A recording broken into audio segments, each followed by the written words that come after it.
Samajwadi party के अध्यक्ष अखिलेश यादव के जन्मदिन पर पूरी पार्टी का जोश हाई है। इस मौके पर अखिलेश की पार्टी ऑपरेशन डी के तहत नई सियासी रणनीति पर काम शुरू कर चुकी है।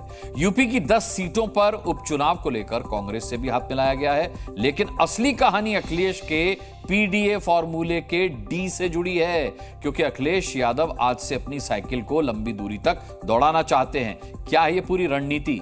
देखिए ये स्पेशल रिपोर्ट।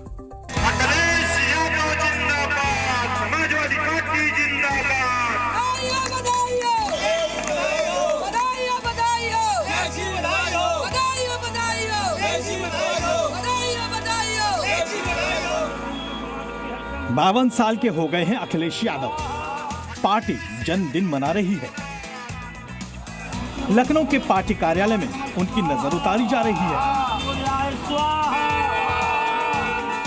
समाजवादी पार्टी के अध्यक्ष अखिलेश यादव को जन्मदिन पर बाबा और बुआ ने भी बधाई दी है। उनके लिए पूजा हो रही है। समाजवादी पार्टी ने इस मौके पर एक नहीं, दो नहीं, बल्कि 52 लाख पीडीए पेड़ लगाने की प्रतिज्ञा ली है। लेकिन समाजवादी पार्टी का फोकस पीडीए के डी पर सबसे ज्यादा है। अखिलेश यादव जिंदाबाद। पार्टी अध्यक्ष का जन्मदिन के बहाने यूपी में दलितों की राजनीति को नए सिरे से भुनाने की कोशिश तेज हो गई है। आगामी चुनाव के लिए साइकिल ऑपरेशन डी चलाने की रणनीति पर काम करती दिख रही है। हाल ही में अखिलेश ने पीडीए पर बड़ा बयान भी दिया था। जब से दिल्ली और यूपी की सरकार में आए हैं, मैं यूं कहूं कि पीडीए परिवार के लोगों के साथ भेदभाव हो रहा है। लोकसभा चुनाव में पिछड़ा दलित और अल्पसंख्यक वोट बैंक के साथ साइकिल ने तेज दौड़ लगा 37 सीटें जीती थी। वैसे अखिलेश के पीडीए फॉर्मूले में डी पर फोकस बढ़ने के साथ ही बीजेपी की चुनौती बढ़ सकती है, जबकि मुख्यमंत्री योगी आदित्यनाथ साफ कर चुके हैं कि सपा के लिए पीडीए का मतलब है परिवार डेवलपमेंट अथॉरिटी। लेकिन अब बीजेपी और समाजवादी पार्टी में जुबानी जंग छिड़ गई है।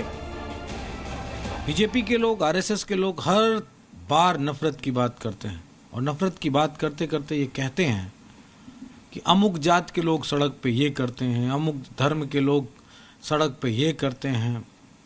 तो फिर जिस धर्म को बीजेपी के लोग मानते हैं, क्या उस धर्म के लोग भी सड़क पे कुछ करते हैं?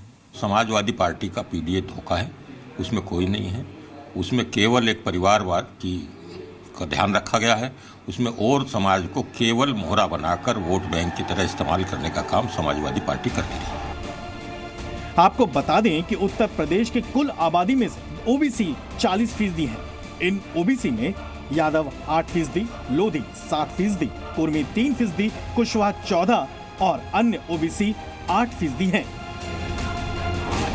अखिलेश यादव के 2 दलित सांसद अवधेश प्रसाद और आर.के. चौधरी दोनों इन दिनों चर्चा में हैं। अयोध्या विजयी कराने वाले अवधेश प्रसाद पहले ही संसद में अग्रिम पंक्ति में बैठना शुरू कर चुके हैं, जबकि अखिलेश के सांसद आर.के. चौधरी संगोल को हटाकर संविधान की प्रति रखने की मांग कर सुर्खियां बटोर चुके हैं। जाहिर है प्लान बड़ा है। हैप्पी बर्थडे मनाने वाले अखिलेश अब आगामी पंचायत चुनाव समेत 2027 के विधानसभा चुनाव के लिए भी कमर कसते दिख रहे हैं। ब्यूरो रिपोर्ट, जी मीडिया। बात दलितों की राजनीति की हो रही है तो इस पर एक कदम आगे बढ़ाते हुए डिप्टी स्पीकर के पद के लिए पश्चिम बंगाल की मुख्यमंत्री ममता बनर्जी ने समाजवादी पार्टी के सांसद अवधेश प्रसाद के नाम का प्रस्ताव रखा है। सवाल है कि क्या अखिलेश पर ममता लुटा रही हैं? दीदी का ये दाव विपक्षी हमले को और धारदार बनाएगा? ये एक बड़ा सवाल है।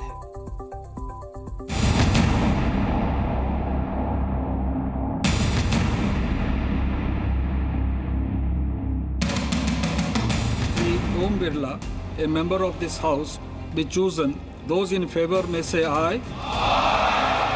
स्पीकर पद के लिए तो विपक्ष को ध्वनि मत से हार स्वीकार करनी पड़ी, लेकिन विपक्ष अब डिप्टी स्पीकर के पद की लड़ाई लड़ने के मूड में है और किसी को उन्होंने अपनी जिंदगी में नहीं डराया। अयोध्या में विजय दिलाने वाले समाजवादी पार्टी के सांसद अवधेश प्रसाद पर अब विपक्ष दांव लगा रहा है।